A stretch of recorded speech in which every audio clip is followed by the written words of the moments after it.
গতকাল রাত্রি প্রায় আনুমানিক 11টা নাগাদ আমাদের যিনি এই ত্রিপুরা রাজ্যের একজন ব্যক্তিত্ব, রাজনৈতিক নক্ষত্র বিধায়ক সুরজিৎ দত্ত একটি বেসরকারি নার্সিংহোমে ওনার মৃত্যু হয়েছে।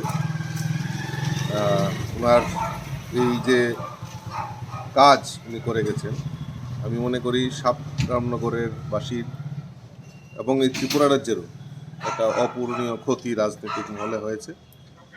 আমি ওনার প্রতি শ্রদ্ধাঞ্জলি নিবেদন করছি এবং ওনার পরিবারের সকল সদস্যদেরকে আমি সমবেদনা জ্ঞাপন করছি। আজকে ওনার মরদেহ আসবেন, আমরা শ্রদ্ধাঞ্জলি জানানোর জন্য প্রথমে সেক্রেটারিয়েট, তারপর অ্যাসেম্বলি, তারপর আমাদের পার্টি অফিসে আনা হবে, তার পরবর্তী সময়ে বাড়িতে নিয়ে যাওয়া হবে। পরে বাড়ি থেকে একটি শোভাযাত্রার মাধ্যমে ওনাকে শেষ শ্রদ্ধা জানিয়ে বটতলা মহাশ্মশানে ওনার শেষকৃত্য সম্পন্ন হবে।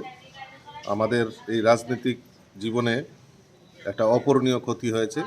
সুরজিৎ দত্ত যেভাবে মানে ভোলাভালাভাবে সকলের সঙ্গে যেভাবে মিশে উনি কাজ করতেন, সেটা চিরস্মরণীয় হয়ে থাকবে।